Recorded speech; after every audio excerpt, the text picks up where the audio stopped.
Ini buat anak muda. Yang isinya itu di mana? Masjid itu musola. Kalau sholat subuh isinya anak muda apa aki-aki? Anak mudanya pada kemana? Paeh.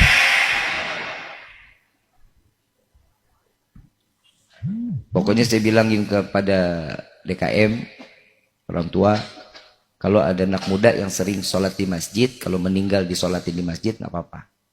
Tapi kalau dia nggak pernah sholat di masjid, apalagi sholat Jumat datangnya telat mulu, kalau meninggal jangan disolatin di masjid. Anyutin aja, anyutin. Tahu dianyutin? Cari sungai yang deres, lemparin aja. Ada satu kisah nih buat anak muda. Kalau hidup kalian mau berkah, hidup anak-anak muda mau rezeki berkah, mau nikmat, dan semuanya apa yang kita minta Allah ijabah.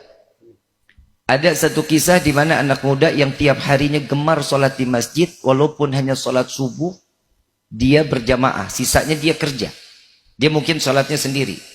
Tapi ini setiap subuh mereka ini orang gak pernah melewati sholat berjamaah subuh.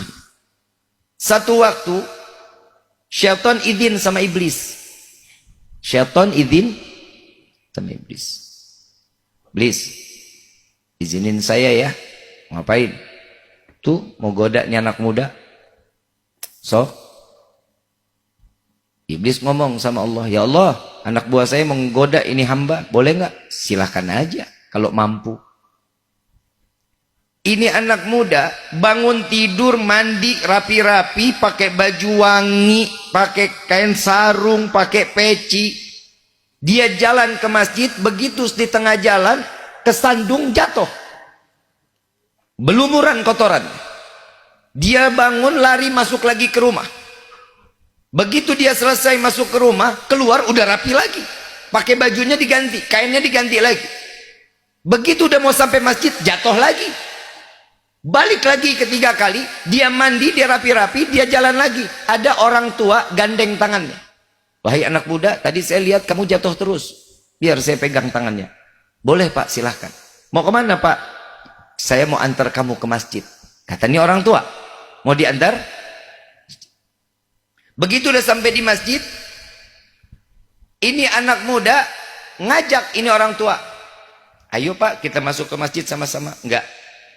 Saya enggak ikut sholat. Saya enggak ikut sama-sama masuk ke masjid. Biar kamu aja. Ayo Pak, kita sholat sama-sama. Maaf, saya bukan manusia, saya syaitan. Yang membuat kamu jadi jatuh, saya. Dan saya yang menyandung kalian.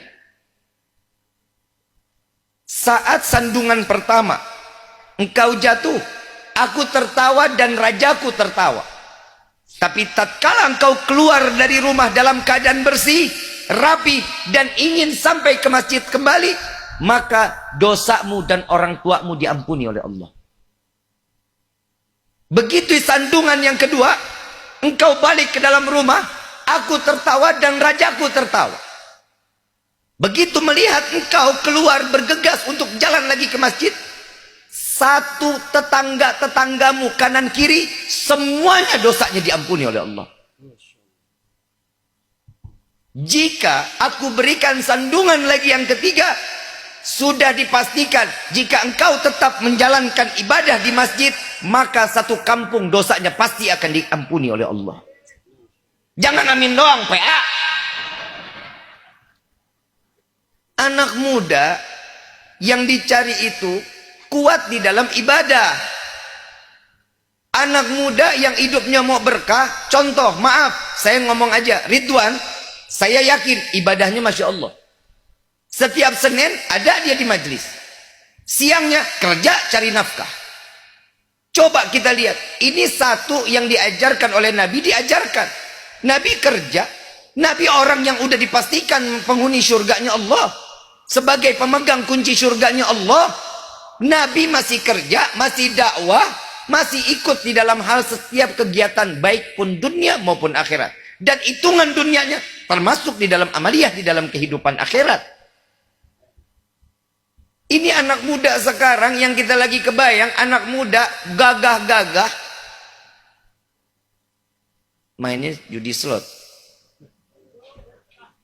Nggak usah ketawa, mikir PA. Yang anak muda begitu. Yang orang tua juga. Diajarin sama anaknya. Biar apa? Ada rezeki tambahan katanya. Blow on nggak? Siapa? Yang main. Sekarang istri juga pada main slot. Banyaknya luar biasa. Banyak aduan ke DM saya di TikTok maupun di Instagram. Habib, rumah tangga saya jadi hancur. Kenapa? Istri saya main judi slot. Istri lu, kebayang nggak perempuan main judi?